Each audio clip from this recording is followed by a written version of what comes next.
Muy buenos días, muy buenas noches. Yo soy el doctor Luis Flecha y voy a estar hablándoles sobre los tumores en el hígado y las vías biliares. Bueno, a modo de introducción les puedo comentar que las masas hepáticas pueden manifestarse de formas muy variadas. Pueden dar una sensación de plenitud gástrica o un simple malestar. Por lo general, pueden ser detectados también de forma accidental durante exámenes físicos de rutina, estudios radiológicos solicitados por otras razones. Bueno, dentro de los tumores vamos a hablar en primer lugar acerca de las llamadas hiperplasias nodulares, ¿sí? Vamos a ver que los nódulos hepatocelulares hiperplásicos pueden ser múltiples o únicos y pueden desarrollarse en hígados no cirróticos, ¿ok? Tenemos que tener en cuenta dos entidades que confunden mucho, pero son totalmente diferentes, que son la hiperplasia nodular focal y la hiperplasia nodular regenerativa. Entonces, en primer lugar, la hiperplasia nodular focal, vamos a ver que aparece como un nódulo único, bien delimitado, pero no encapsulado, de diámetro bastante variable, ¿sí? Va a generalmente tener una coloración más pálida que el resto del hígado y la característica principal es la presencia de esta cicatriz blanquecina en la parte central que irradia como unos tabiques fibrosos hacia la periferia. Entonces aquí tenemos otra vez una lesión nodular bien delimitada, ¿sí? Pero no encapsulada, con bandas gruesas de tejido fibroso en el centro que irradia hacia la periferia. Fíjense la coloración, una coloración levemente más pálida que el resto del hígado. Y la localización también, por lo general, suele ser subcapsular. A la histología vamos a ver una nodularidad, ¿sí? Dentro de este nódulo y aquí podemos ver ese centro fibroso, ¿verdad? De tabiques que irradian hacia la periferia. Lo característico es que estas bandas fibrosas, gruesas, de tejido conectivo van a tener vasos sanguíneos de bastante gran tamaño, ¿sí? Bastante inusual para su localización. Vamos a ver que también dentro de esos tabiques podemos ver un infiltrado inflamatorio bastante importante con predominio de linfocitos. Entonces aquí podemos ver estos tabiques fibrosos con presencia de linfocitos en su espesor. Luego tenemos la hiperplasia regenerativa nodular. Vamos a ver que esta lesión afecta el hígado en toda su totalidad, ¿sí? Y le da un aspecto multinodular bastante similar a una cirrosis, pero en este caso vamos a ver ausencia de fibrosis.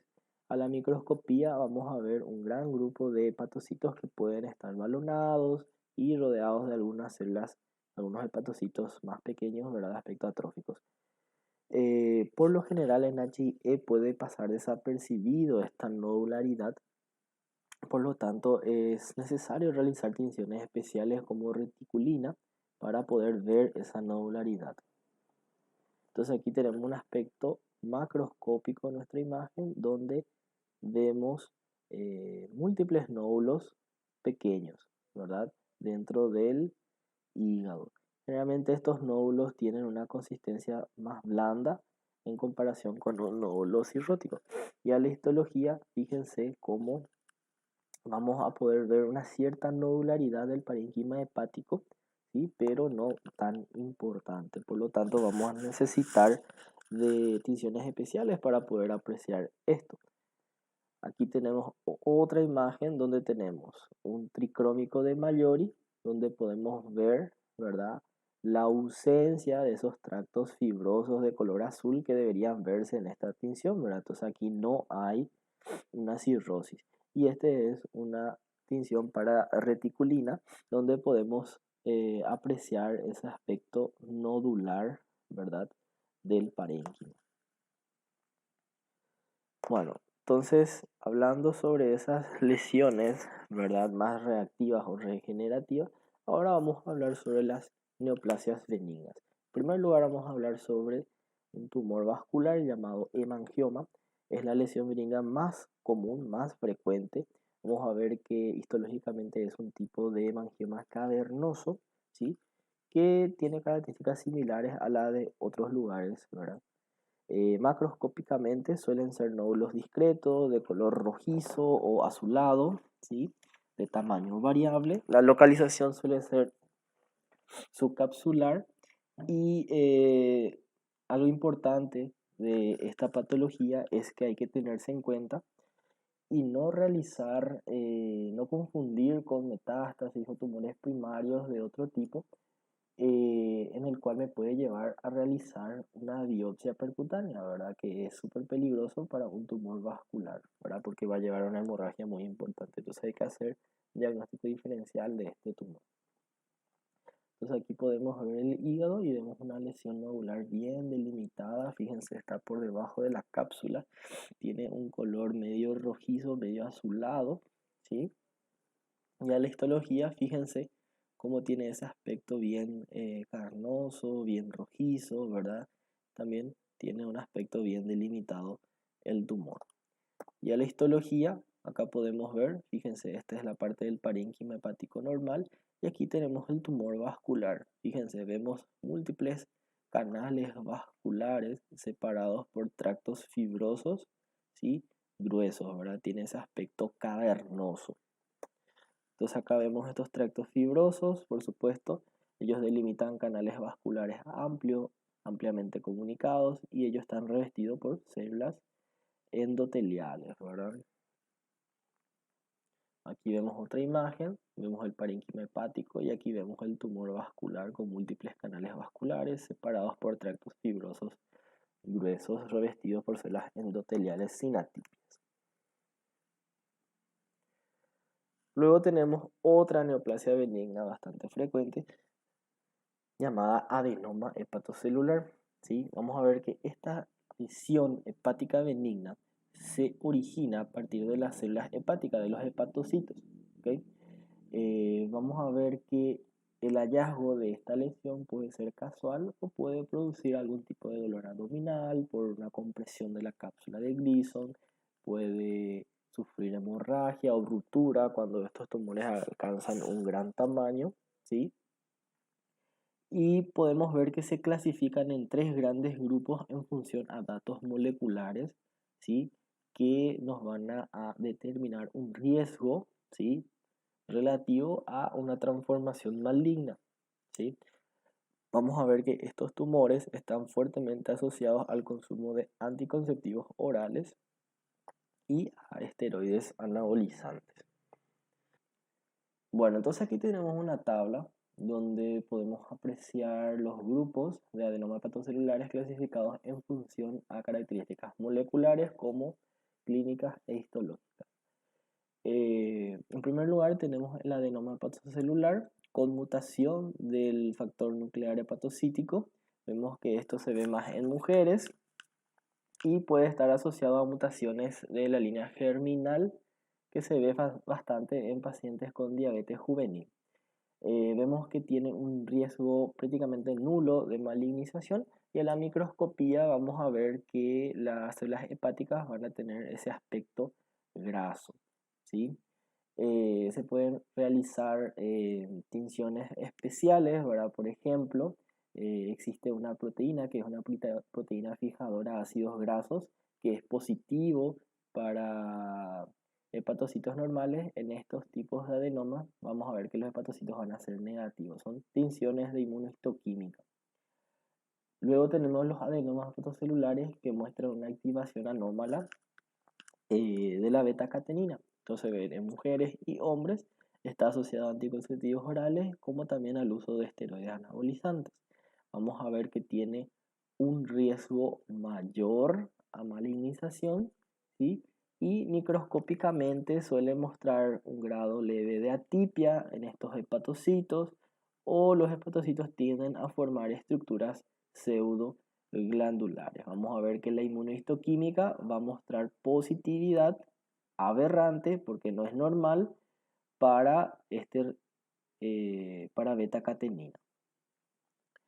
Luego tenemos los adenomas hepatocelulares inflamatorios, ¿sí? Vamos a ver que estos adenomas están asociados a unas mutaciones que generan unas mutaciones activadoras de GP130 que sigue la señal JAK-STAT, ¿verdad?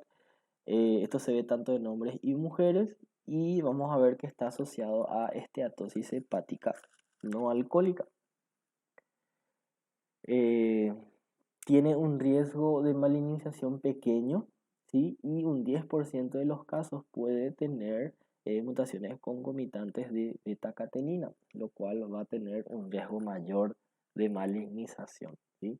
Microscópicamente vamos a ver que estos tipos de adenoma no van a mostrar ese cambio graso, no van a mostrar un grado de atipia, ¿sí?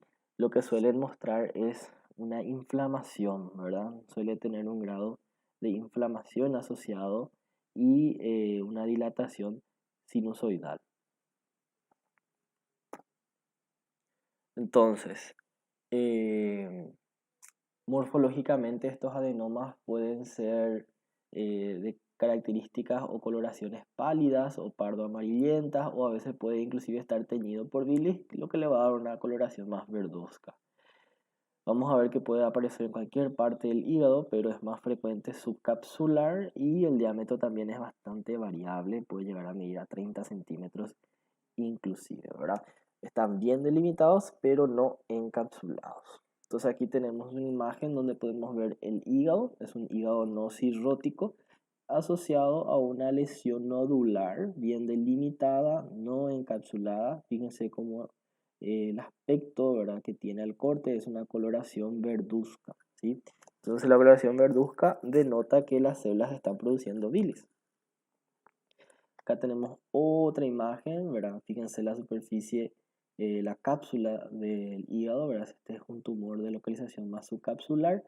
Fíjense, la coloración en este caso es más parduzca, ¿sí? Más pálida. También bien delimitada y no encapsulada. Y en la microscopía vamos a ver que las células que la componen van a ser hepatocitos formando sábanas o cordones, ¿sí? Bien parecido a los hepatocitos normales, ¿sí? Puede tener una variación en el tamaño y el núcleo, puede inclusive tener un citoplasma claro, ¿verdad?, por la presencia de glucógeno, y lo característico es que en esta lesión nodular no vamos a observar espacios portas, ¿sí? Y en su lugar vamos a ver vasos sanguíneos de gran tamaño, ¿sí? En toda la extensión del tumor. Entonces aquí podemos ver, acá podemos ver que tiene como una cápsula, pero en realidad viene a ser el parénquima que le comprime, ¿sí?, a este tumor, un tumor bien delimitado. Y aquí podemos ver a mayor aumento, ¿sí? Fíjense, los hepatocitos forman como cordones, sábanas, tiene un aspecto muy idéntico, ¿verdad?, a un hepatocito, a un hígado normal. Y lo característico es que no va a tener la tríada portal, pero, o sea, no va a tener conductos biliares, y en su lugar va a tener esto, ¿verdad?, vasos sanguíneos de gran tamaño, ¿sí? Acá podemos ver otra vez los hepatocitos, fíjense en este caso forman más sábanas dispersas, ¿verdad?, entre ellos, ¿verdad? Los hepatocitos muestran eh, algunos un tamaño un poco mayor, un núcleo un poco mayor, ¿verdad? Pero recuerda mucho al hígado normal. Aquí podemos ver otra imagen microscópica de un adenoma hepatocelular. Fíjense que tiene un aspecto nodular bien delimitado. Y aquí podemos apreciar ya desde lejos, ¿verdad?, el cambio graso en los hepatocitos, ¿verdad? Entonces aquí podemos ver los hepatocitos, fíjense el cambio graso, ¿verdad? Entonces esto está fuertemente asociado a mutaciones del factor nuclear hepatocítico, ¿sí? Luego tenemos, esta es la otra imagen para mostrarle cómo sería un adenoma hepatocelular con activación de beta-catenina. Va a mostrar una leve atipia, fíjense unos núcleos de tamaño un poco mayor, ligeramente irregulares, ¿sí?, más hipercromático, alguna binucleación, y en algunos casos pueden formar estructuras pseudoglandulares. Eso no está apreciado en esta imagen. Acá tenemos una tinción especial, este es para beta-catenina, este es el hígado normal, no debe ser positivo nuclearmente. Y aquí sí, fíjense cómo tiene una expresión nuclear intensa, ¿verdad? Esa es la expresión aberrante, ¿sí? A la beta-catenina. Y luego tenemos los adenomas hepatocelulares inflamatorios. Estos adenomas no van a mostrar atipias celulares ni arquitecturales. Tampoco va a mostrar ese aspecto graso en los hepatocitos, ¿sí? Lo característico va a ser que va a mostrar esta dilatación sinusoidal y un infiltrado inflamatorio, ¿ok? Fíjense cómo a lo largo de todo este adenoma lleno de hepatocitos no se observa la triada portal, ¿verdad?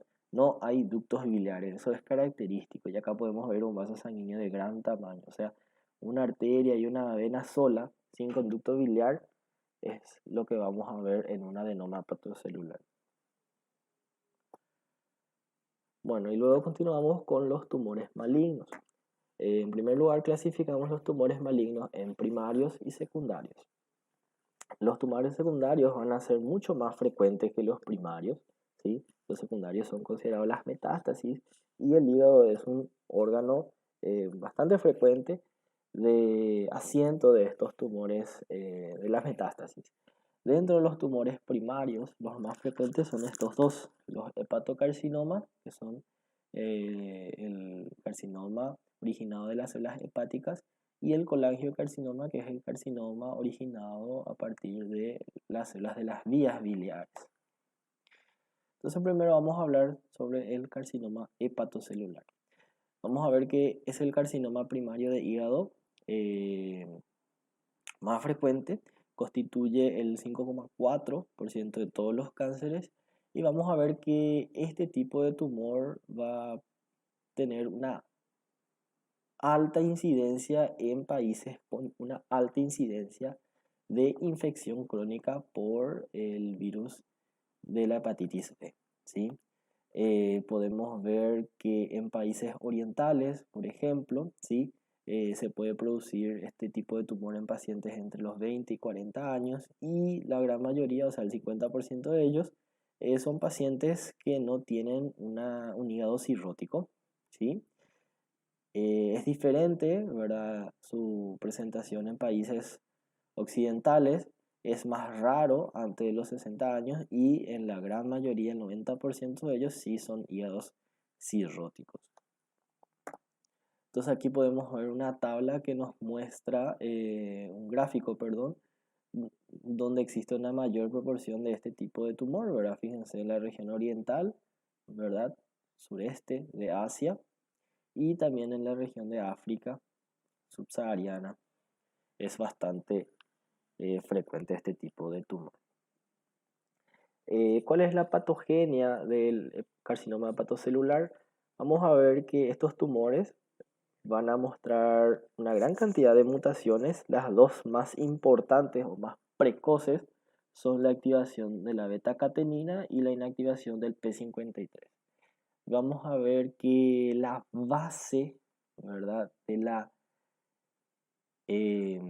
carcinogénesis de este tipo de tumor son las hepatopatías crónicas, o sea, la inflamación crónica, esa lesión continua, persistente, ¿verdad?, que genera regeneración de los hepatocitos. En algún momento puede conducir a mutaciones que lo van a llevar a la evolución de un cáncer. Entonces, ¿cuáles son ellas? Las infecciones virales, ¿verdad?, por el virus de la hepatitis B, C, el alcoholismo crónico que le lleva a la cirrosis, ciertas toxinas, ¿verdad?, que pueden estar como contaminantes de alimentos, que son la aflatoxina, y otras como la hemocromatosis hereditaria, la deficiencia de alfa-1 antitripsina, enfermedad de Wilson, la obesidad, diabetes mellitus, la estatosis no alcohólica. O sea, cualquier hepatopatía crónica puede generar y puede evolucionar eventualmente hacia un cáncer. Macroscópicamente suelen ser lesiones solitarias, o sea, masas únicas de tamaño variable. Puede ser multinodular o multifocal. Vamos a ver que puede tener un aspecto infiltrativo, difuso, ¿sí? Y la coloración también es variable, ¿sí? Puede tener una coloración más blanquecina cuando muestra abundante estroma histológicamente, o puede tener una coloración amarillenta cuando vamos a ver histológicamente que tiene una gran cantidad de predominio graso, las células hepatocíticas, o un color verduzco cuando los hepatocitos elaboran una gran cantidad de bilis, ¿sí? Tenemos que tener en cuenta que este tipo de tumor puede hacer metástasis dentro del hígado mismo, ¿verdad? Se llama metástasis intrahepáticas y se aprecia o se caracteriza por la presencia de nódulos satélites, ¿sí? ¿En qué consiste esto? Una masa tumoral de gran tamaño asociado a los lados, ¿verdad? Pequeños nódulos eh, a su alrededor, ¿verdad? A eso nos referimos como nódulos satélites. Tenemos que tener en cuenta que existe una variante de buen pronóstico de este carcinoma hepatocelular, se llama variante fibrolamelar, y este tumor fibrolamelar es bastante frecuente en pacientes jóvenes, ¿sí? Y adultos entre 20 y 40 años. Tiene un aspecto micro y macroscópico típico que les voy a mostrar más adelante, ¿sí? Bueno, entonces aquí tenemos una masa tumoral única, ¿sí? Fíjense, bien delimitada. Tiene acá como una cápsula, ¿verdad? Pero por lo general no es capsulado. Fíjense cómo tiene una nodularidad alrededor del parénquima, ¿verdad? Está asociada a una cirrosis. Y aquí podemos ver la coloración de este nódulo. Tiene una coloración más verduzca, ¿verdad? Entonces eso hay que pensar que es un tumor originado de las células hepáticas.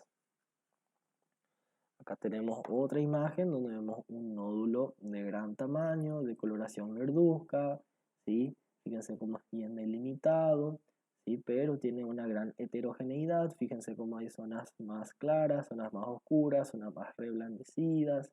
Puede estar asociada a hemorragia o necrosis. Y fíjense el hígado restante, ¿verdad? Cómo tiene esta nodularidad, ¿sí? Entonces está asociado a un hígado cirrótico también.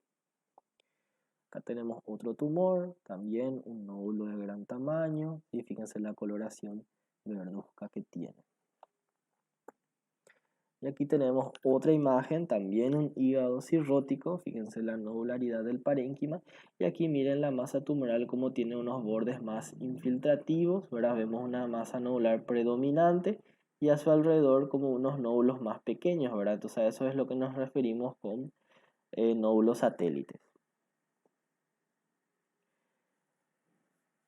Microscópicamente vamos a ver que este tumor va a estar formado por células hepáticas que van a tener un aspecto y una arquitectura muy similar a los hepatocitos normales, ¿verdad? Pero por supuesto va a haber un grado variable de atipia, ¿sí? Un grado variable de anaplasia e inclusive pleomorfismo. Vamos a ver que muestra escaso estroma y se diferencia, o sea, se grada en base a las características nucleares, ¿sí? En bien diferenciado, moderadamente diferenciado a pobremente diferenciado. Entonces, arquitecturalmente vamos a ver que este tumor muestra hepatocitos organizados formando trabéculas o nidos sólidos o estructuras tubulares como si fuesen pseudoglándulas. Y tenemos el que se llama fibrolamelar, que es más raro, pero se ve en pacientes jóvenes, ¿sí? Y tiene un mejor pronóstico, ¿sí? Vamos a ver que en este fibrolamelar las células van a ser poligonales, bien diferenciadas, van a estar formando nidos y separados por fibras de colágeno gruesas, ¿sí? Son de buen pronóstico. Entonces aquí fíjense los hepatocitos cómo se organizan formando, ¿verdad? Sus típicas columnas o cordones de hepatocitos. Pero ¿qué es lo atípico en este caso? Fíjense, los cordones tienen un espesor mayor a un hepatocito, ¿verdad? ¿Qué es lo anormal? Cuando vemos los hepatocitos formando 2, 3 columnas de espesor, eso ya es totalmente anormal. Fíjense que entre ellos está separado y vemos los sinusoides hepáticos. Y miren los núcleos como muestran un grado variable de atipia. Si bien se parece mucho a un hígado normal, no es en realidad normal. Acá vemos otra vez, fíjense los hepatocitos cómo se organizan formando columnas. En algunas partes podemos ver formando como glándulas, ¿sí? Aquí, por ejemplo, tenemos otra imagen donde podemos ver dos imágenes totalmente distintas, ¿verdad? Fíjense por este lado los hepatocitos, cómo se organizan formando columnas, ¿verdad? Estas columnas son de espesor variable, la tipia, ¿verdad? Es variable, pero es una tipia leve si comparamos con esta imagen que está hacia la parte de la izquierda, ¿verdad? Entonces aquí podemos decir que este puede ser un carcinoma hepatocelular bien diferenciado y este un moderada a pobremente diferenciado. Y aquí tenemos una imagen totalmente pleomórfica, típica, donde las células, algunas están inclusive discohesivas, sueltas, ¿sí? Algunas son multinucleadas, ¿sí? O sea, bien atípicas. Esta imagen que vemos aquí prácticamente, si yo tengo solamente esta imagen para decir, es muy difícil hacer el diagnóstico de un carcinoma hepatocelular. Pero si yo veo al lado de esta imagen, ¿verdad? Los hepatocitos haciendo estas columnas, entonces eso me ayuda, ¿verdad? Y al identificar este foco con esta atipia bien marcada, yo digo que es un carcinoma hepatocelular pobremente diferenciado. Y aquí tenemos la imagen macroscópica de este carcinoma hepatocelular variante fibrolamelar, donde vemos que es una formación nodular bien delimitada, ¿sí? Con bordes lobulados. Fíjense la coloración, tiene una coloración verduzca. Y lo característico es esto. Fíjense la fibrosis que tiene y esa fibrosis irradia hacia la periferia. Acá podemos ver otra vez una formación nodular, ¿sí? En este caso tiene una coloración también medio amarronada, verduzca, y vemos estos tractos fibrosos en el centro.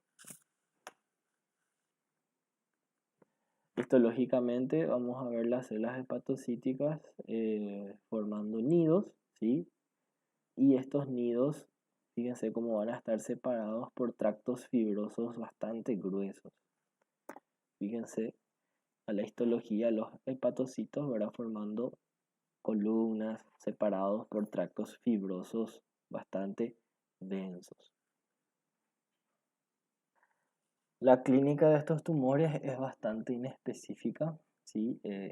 Podemos ver que cuando ya existe puede haber un malestar general, fatiga, pérdida de peso, dolor abdominal, ascitis, hepatomegalia, ictericia obstructiva, aparición de una masa abdominal o sensación de plenitud.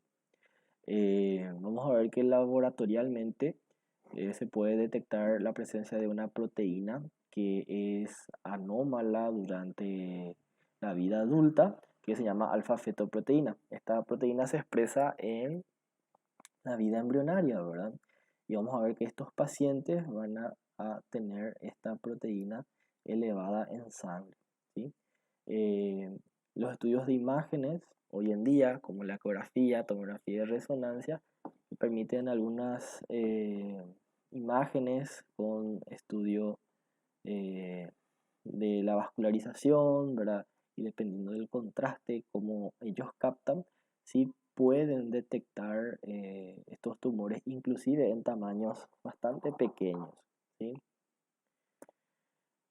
Y el pronóstico es variable, depende enormemente, ¿verdad? De varias características. Por ejemplo, son de pronósticos más favorables aquellos en estadio inicial, los que son encapsulados, cuando la lesión es única, cuando el tamaño es menor a 5 centímetros, sí, por supuesto, esa variante fibrolamelar, la ausencia de cirrosis, la ausencia de invasión vascular, por supuesto, márgenes negativos y grado nuclear bajo, entre 1 y 2.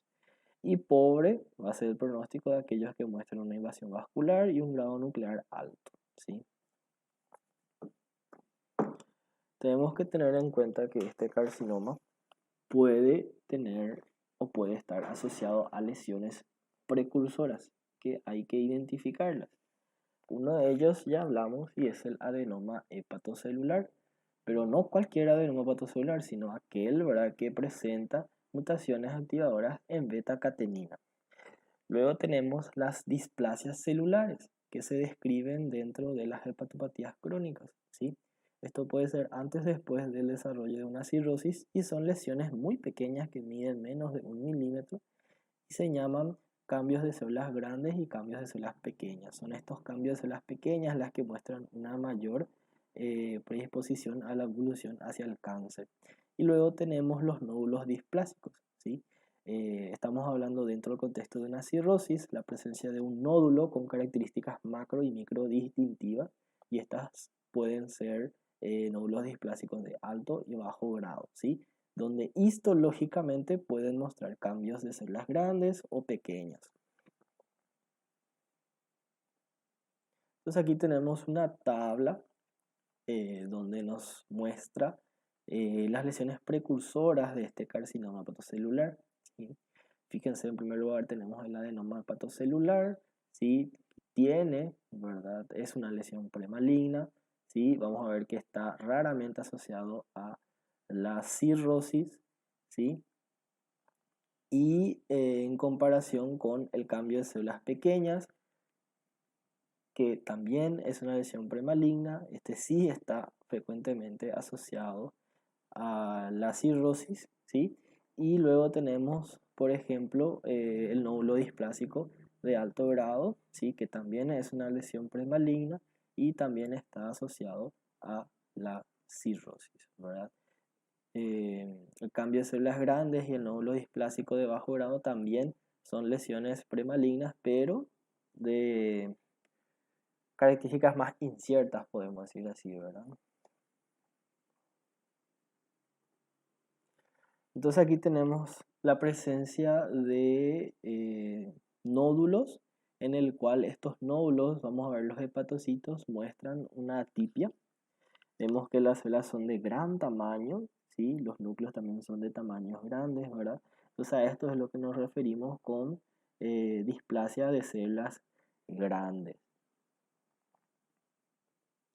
Luego tenemos aquí, fíjense, dentro del contexto, ¿verdad?, de una hepatopatía, fíjense la inflamación que vemos a su alrededor. Acá podemos ver los hepatocitos de aspecto normal, fíjense formando una columna de espesor nada más, ¿sí?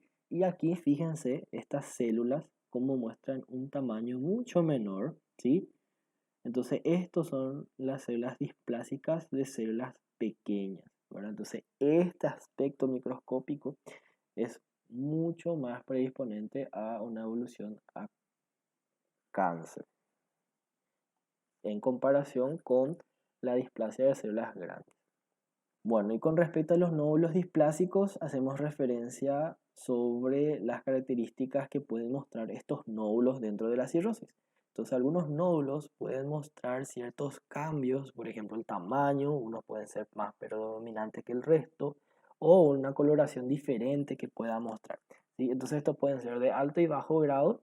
Cuando decimos de alto grado, hacemos referencia a que tiene una mayor predisposición a evolucionar al cáncer y por lo general microscópicamente muestran esos cambios, ¿verdad?, displásicos de células pequeñas.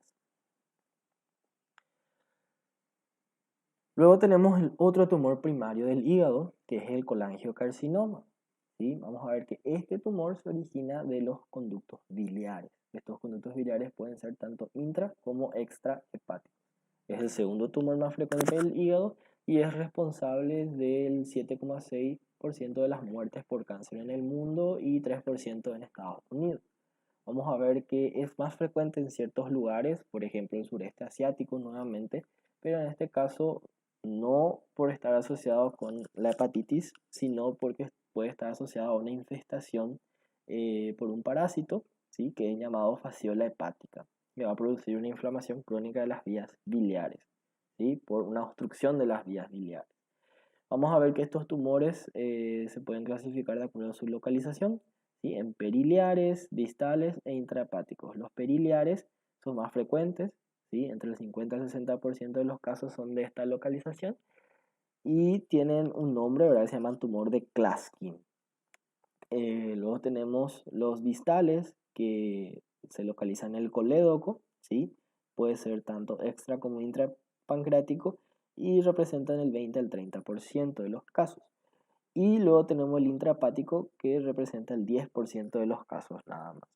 Podemos ver que estos tumores están asociados a patologías biliares crónicas, ¿sí? Por ejemplo, estasis biliar crónica, colangitis esclerosante primaria, quistes coledocianos, ductos hepáticos dilatados congénitos, fibrosis hepática congénita, por infección parasitaria, que ya les hablé, ¿verdad? Que es la fasciola hepática, y ciertos productos químicos como Torocast, que ya no se utiliza, pero anteriormente se utilizaba como un contraste para estudio de las vías biliares. Bueno, estos tumores también se originan a partir de lesiones premalignas, ¿verdad? Son entre ellos las neoplasias intraepiteliales biliares, que se clasifican en bajo y alto grado. Por supuesto, el de alto grado es el que va a mostrar mayor predisposición hacia la evolución, hacia el cáncer infiltrante, ¿sí? Y estos siguen el mismo concepto que las neoplasias intraepiteliales de cualquier otro lugar del cuerpo, ¿verdad? Donde vamos a ver el grado de atipia, si afecta, por ejemplo, la base del epitelio, va a ser una neoplasia intraepitelial de bajo grado, ¿verdad? O Bilin 1. Si afecta el tercio medio, ¿verdad? Va a ser un Bilin 2, también considerado bajo grado. Y si afecta todo el espesor del epitelio, va a ser un Bilin 3, que es considerado alto grado. Luego tenemos otras lesiones premalignas que son mucho menos frecuentes, como las neoplasias quísticas mucinosas y las neoplasias biliar papilar intraductal. Tenemos que distinguir los dos tipos de colangiocarcinomas, ¿verdad? Los intrahepáticos y los extrahepáticos, porque la clínica y el pronóstico es diferente, ¿verdad? La clínica y la morfología también es diferente. Por ejemplo, los intrahepáticos no están asociados a un hígado cirrótico. Eh, Vamos a ver que estas células neoplásicas, estos tumores, pueden crecer a lo largo de los espacios portas y muestran un nódulo tumoral bastante invasivo, ¿verdad? Y la sobrevida es muy pobre, fíjense, 6 meses nada más. Luego tenemos los extrahepáticos, ¿sí? Los extrahepáticos se originan de los ductos biliares ya de mayor tamaño. Entonces, por lo general pueden ser masas polipoides que obstruyen la luz de estos conductos y ahí ellos pueden producir ictericia, una ictericia precoz, y generalmente se les diagnostica más precozmente, ¿sí? Entonces pueden tener un pronóstico mejor, ¿verdad? Pero también tiene un pronóstico pobre. Fíjense, la sobrevida en 2 años es nada más del 15%. Entonces aquí tenemos una imagen esquemática donde podemos ver el hígado y las vías biliares. Tenemos las vías biliares intrahepáticas, ¿sí? Tenemos las vías biliares extrahepáticas. Tenemos lo que va a ser la periliar, que sería a este nivel, ¿verdad? Donde tenemos los tumores que se van a llamar tumores de Klasky.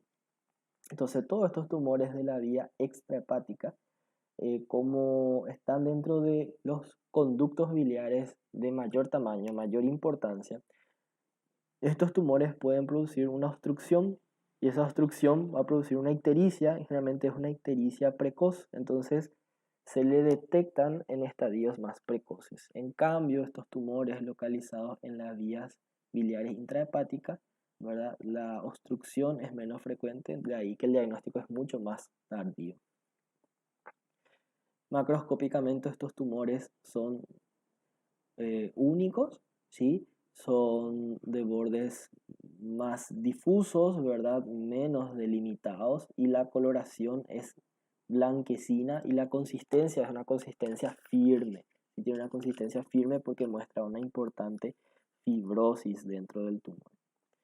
Entonces acá tenemos otra vez una imagen, fíjense la imagen tumoral, ¿verdad? Bordes mal delimitados, coloración más blanquecina y la consistencia va a tener esa consistencia firme.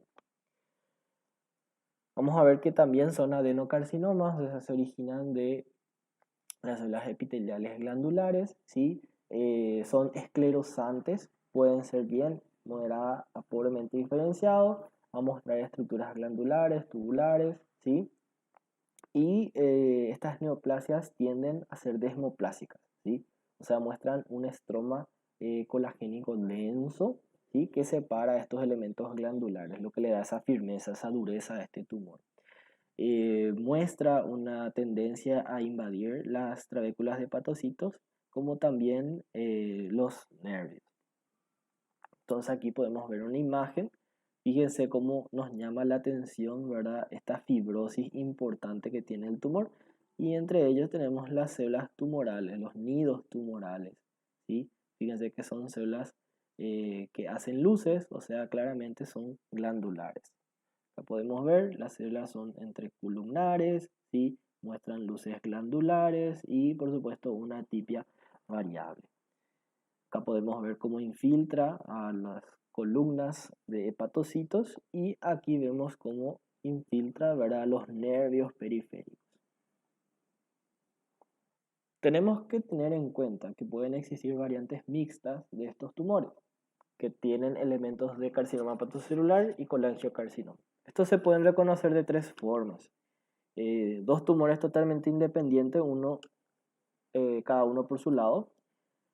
Otro puede ser un tumor en colisión, ¿verdad? Donde hay dos masas tumorales, un hepatocarcinoma y un colangiocarcinoma que eh, colisionan entre ellos, pero se identifica bien una interfase, ¿sí? O puede haber un tumor que tiene tantos elementos mezclados de colangio como hepatocarcinoma en el mismo. Entonces, para comparar las características entre un carcinoma hepatocelular y un colangiocarcinoma, ¿sí? El carcinoma hepatocelular se origina en los hepatocitos, mientras que el colangiocarcinoma de las células de los ductos biliares, ¿sí? Por lo general, los carcinomas hepatocelulares son en pacientes un poco más jóvenes, ¿verdad? Colangiocarcinomas son mayores. Vamos a ver que el carcinoma hepatocelular está asociado a la cirrosis, el colangio excepcionalmente, ¿sí? Podemos ver que la alfa-fetoproteína está elevada en pacientes con carcinoma hepatocelular, ausente en el colangiocarcinoma, ¿sí? Podemos ver que el carcinoma hepatocelular, la producción de bilis puede estar presente, de ahí que el tumor tiene una coloración más verduzca, ¿sí? En el colangiocarcinoma no. Vemos que la secreción de mucina se ve en los tumores de tipo colangiocarcinoma, ¿sí? Pero raro, pero puede estar. Y por supuesto ausente en el carcinoma hepatocelular. Y macroscópicamente los carcinomas hepatocelulares son más suaves, son más blandos, son más hemorrágicos y el colangiocarcinoma es más duro y más blanquecino, ¿sí? Vemos que el carcinoma hepatocelular, la vía de metástasis es preferentemente de vía sanguínea y la del colangiocarcinoma por vía linfática. Luego tenemos otro tumor primario de hígado, menos frecuente, se llama hepatoblastoma. Es un tumor que se observa en la primera infancia y estos tumores muestran una activación anómala también de la beta-catenina, siguiendo la vía de doble NT-beta-catenina, que se ve en pacientes con síndrome de poliposis adenomatosa familiar. ¿Okay? Se puede ver con bastante frecuencia en estos pacientes con síndrome de poliposis adenomatosa familiar. Existen dos variantes anatómicas, tenemos el tipo epitelial y el tipo mixto, con componente epitelial y mesenquimatoso. ¿Verdad? El epitelial va a mostrar células pequeñas, poligonales, que le vamos a llamar epitelial de tipo fetal, o incluso células embrionarias más pequeñas, ¿verdad? Formando túbulos, acinos o estructuras papilares. Cuando hablamos de mixto, ¿verdad? Vamos a ver que al epitelial se le acompaña un componente mesenquimatoso que consiste en un tejido conectivo primitivo, ¿sí? Que inclusive puede tener diferenciación hacia hueso, cartílago y músculo. Entonces aquí tenemos una imagen macroscópica, vemos un hígado, fíjense, este es el hígado de un niño, es un hígado de tamaño pequeño, ¿sí? Y miden el nódulo tumoral, ¿sí? como tiene bordes lobulados, el aspecto es bastante heterogéneo, zonas hemorrágicas, zonas de necrosis, ¿verdad? Este aspecto amarillento que vemos aquí, ¿verdad? De las zonas de necrosis. Y a la histología vamos a ver las células hepáticas, ¿verdad? De una arquitectura bastante similar a el hígado del adulto, ¿verdad? Pero fíjense cómo los hepatocitos son más pequeños, son más inmaduros, ¿verdad? Este es el epitelial eh, de tipo fetal, ¿ok? También hay otros tumores primarios ya menos frecuentes. Dentro de ellos tenemos, por ejemplo, el angiosarcoma, que tienen las características similares a los angiosarcomas de otros lugares. Debemos saber que estos angiosarcomas están fuertemente asociados a la exposición al cloruro de vinilo, ¿sí? Al arsénico o al contraste este que le mencioné anteriormente, que es el torocas. También hay otros tumores como el hemangioendotelioma epitelioide y linfomas.